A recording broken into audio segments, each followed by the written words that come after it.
Another day, another workout in my life. So, hello everyone. For today's video nga po magwo-workout tayo. Na-late nga po ako nito, no.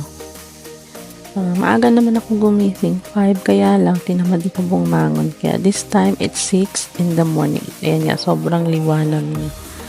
So, start na tayo ng ating workout. So, pagpasensyahan nyo na lang muna. Kasi itong paggagamit ko ng equipment na to ay first time ko. So, hindi ko alam kung paano gamitin. Kaya nanonood na lang muna ako ng video. Tingnan nyo naman. Medyo hirap na hirap at hindi ko alam ano yung gagawin ko. Kasi nga wala akong idea paano to gamitin, no? So, ang alam ko lang talaga na workout is planking. Yun kasi yung ginagawa ko dati pa. Kaya lang sabi nila, pag nag-workout daw, wag naman yung, kunwari yung planking para sa tiyan, wag naman ganun lagi. Gumamit din ng, gumawa din ng ibang workout. Kumbaga para sa booty, para sa arm, ganun. So, kaya gusto ko itry to. Nanonood na lang muna ako kung paano. Kaya lang, hindi ganun kadaming reps ang nagagawa ko kasi parang hindi ako nagtatagal gawa ng mapapagod agad ako kasi medyo mabigat siya. So, ayan, okay naman. Kahit pa paano, nakailang, ilang ganyan. Hindi masyadong matagal kasi nga, ayun, baguhan pa nga lang ako.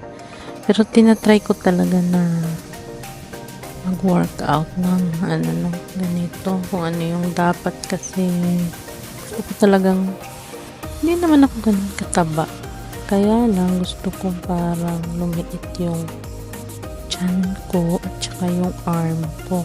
Actually, this is my 3 days, no, na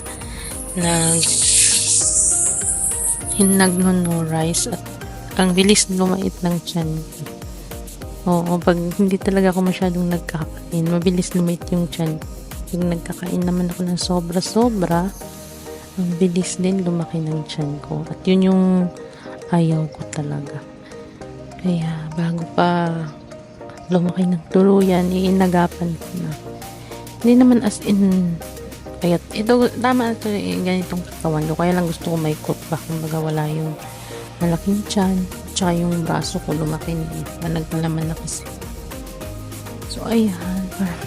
Inaano ko ba yung sarili ko kung anong gagawin kong mga exercise today kasi ayan, mabilis ko napagod, hindi ko talaga alam yung dapat na workout. Kaya gumagaya-gaya na lang ako sa YouTube. Buti kung nasa gym na kasi may coach tayo, dito wala naman. Parang wala pa naman akong pang gym, kaya magtiyaga muna ako sa rooftop namin manood ng video. Kaya lang hindi ako nakakatagal sa mga ganong katagalang ilang reps. Pero okay naman. Napawisan naman ako. Feeling ko effective naman. So, ayan. Ayun na po. So, ayan. Tapos na tayo. Thank you naman for today. Kasi kahit hirap na hirap ako, nagawa ko naman yung halos 45 minutes na workout.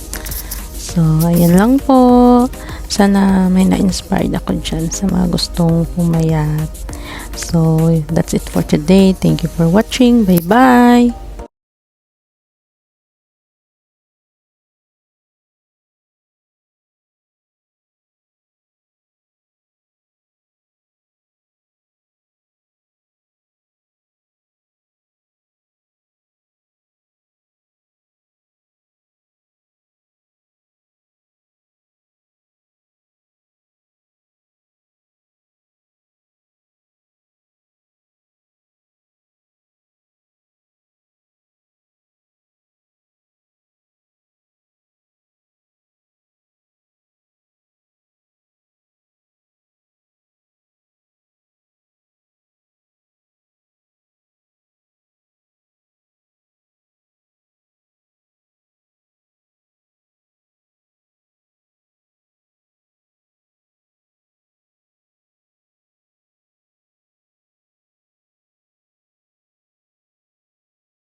Ayan, dito huminto na nga ako, no, kasi feeling ko pagod na ako at hindi na. Ayan, tapos na ako. Siguro 30 minutes naman akong nag-workout. So, ayan, napagod talaga ako kasi nakakapagod yung ganong klaseng workouts. So, for today's video lang, yan lang po.